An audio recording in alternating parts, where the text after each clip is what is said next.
প্রিয় শিক্ষার্থী, আজকে ফর্মুলা নাম্বার 5 আমরা জানার চেষ্টা করব অতীতকাল হতে বর্তমানকাল পর্যন্ত ওই ক্রিয়াহীন বাক্যগুলোকে যদি প্রশ্নবোধক করা হয় তাহলে ইংরেজি করার সময় বাক্যের মধ্যে অবস্থিত হ্যাভ অথবা হ্যাজ শব্দগুলো বাক্যের প্রথমে বসিয়ে দিতে হয় এবং বাক্যের শেষে প্রশ্নবোধক চিহ্ন দিতে হয়। একটু উদাহরণ লক্ষ্য করুন, সে কি 2 দিন যাবৎ অসুস্থ? এখানে কেউ কাউকে প্রশ্ন করছে, তাহলে has he been ill for 2 days? এখানে হ্যাজ কথাটা আমরা প্রথমে ব্যবহার করেছি। লক্ষ্য করুন ফর্মুলাতে উল্লেখ রয়েছে হ্যাভ অথবা হ্যাজ বাক্যের প্রথমে বসিয়ে দিতে হয়, তাহলে হ্যাজ আমরা বাক্যের ভিতরে পেয়েছি, সেটা প্রথমে ব্যবহার করেছি এবং শেষের দিকে ইন্টারোগেশন চিহ্ন ব্যবহার করলেই আমরা এই বাক্যটাকে ইন্টারোগেটিভ সেন্টেন্স হিসাবে বলতে পারবো।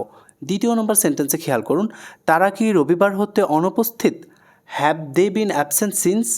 মানে তারা কি রবিবার হতে অনুপস্থিত? তাহলে এই বাক্যে হ্যাভ ছিল, এই হ্যাভটা আমরা প্রথমে ব্যবহার করেছি এবং শেষে একটা প্রশ্নবোধক চিহ্ন দিয়েই আমরা এটাকে ইন্টারোগেটিভ সেন্টেন্সে রূপান্তরিত করতে পেরেছি। তাহলে ফর্মুলা নাম্বার 5টা খুবই সহজে বুঝে গেলেন। ফর্মুলা নাম্বার 6, অতীতকাল হতে বর্তমানকাল পর্যন্ত বিস্তৃত ওই ক্রিয়াহীন বাংলা বাক্যগুলো যদি না বোধক হয় তাহলে ইংরেজি করার সময় have not bin, has not been বসে। উদাহরণ লক্ষ্য করুন, তারা 3 মাস যাবৎ অসুস্থ নয়, তাহলে এই সেন্টেন্সটা নেগেটিভ, তাহলে আমাদের কি করতে হবে? অক্সিলারি ভার্বের পরে নট যুক্ত করতে হবে। অক্সিলারি ভার্ব কি? হ্যাভ, হ্যাজ, এগুলো হলো অক্সিলারি ভার্ব, তাহলে এগুলোর পর আমরা নট যুক্ত করে দিলে এই বাক্যটা নেগেটিভ হয়ে যাবে। তারা 3 মাস যাবৎ অসুস্থ নয়, they have not been ill for 3 months, মানে তারা 3 মাস যাবৎ অসুস্থ নয়। সকাল হতে বৃষ্টি হচ্ছে না, সকাল হতে বৃষ্টি হচ্ছে না, তাহলে এখানে অক্সিলারি ভার্ব যেখানে রয়েছে সেটার পরে আমরা নট যুক্ত করে দিব। It has not been raining since, এর অর্থ হচ্ছে সকাল হতে বৃষ্টি হচ্ছে না। তাহলে খুব সহজেই আমরা ফর্মুলা নাম্বার 6 বুঝে গেলাম। ফর্মুলা নাম্বার 7, বাংলা ভাষায় সংখ্যাবাচক নাউনের পূর্বে একক সংখ্যা যেমন একটি, একখানা, একজন ইত্যাদি ব্যবহার করলেও চলে আবার না করলেও চলে, কিন্তু ইংরেজিতে এ এবং অ্যান অবশ্যই ব্যবহার করতেই হবে। যেমন এখানে উদাহরণ লক্ষ্য করুন, আপনি যদি বলেন ঢাকা একটি পুরাতন শহর, কথাটা হয়ে যাচ্ছে, কিন্তু এইভাবেও যদি বলেন ঢাকা পুরাতন শহর, কিন্তু এখানে মনের এক্সপ্রেশনটা সঠিকভাবে প্রকাশিত হয়ে যাচ্ছে।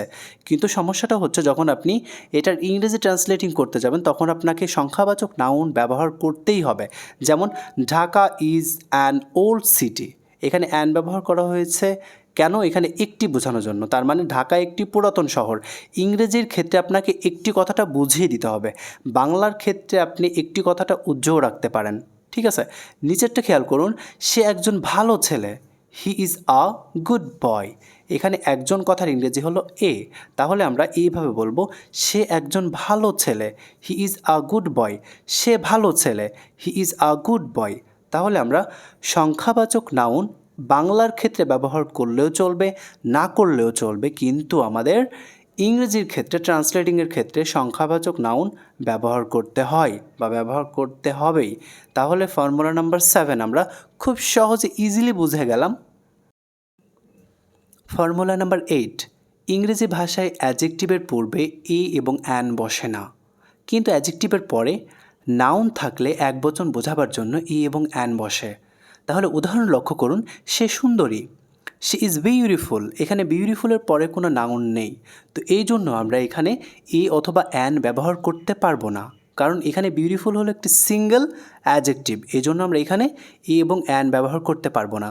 দ্বিতীয় নম্বর বাক্য খেয়াল করুন, সে সুন্দরী বালিকা, she is a beautiful girl, এখানে বিউটিফুল গার্ল রয়েছে, এখানে নাউন জড়িত রয়েছে, যার কারণে আমরা কি করব, তার আগে এ ব্যবহার করব, she is a beautiful girl, মানে সে সুন্দরী বালিকা। এটা খুব শক্ত, it is very hard, it is very hard, এখানে ভেরি হার্ড। তো এখানে দেখুন, এখানে অ্যাডজেক্টিভ রয়েছে, যার কারণে আমরা কি করলাম, এখানে এ এবং অ্যান ব্যবহার করলাম না তার পূর্বে।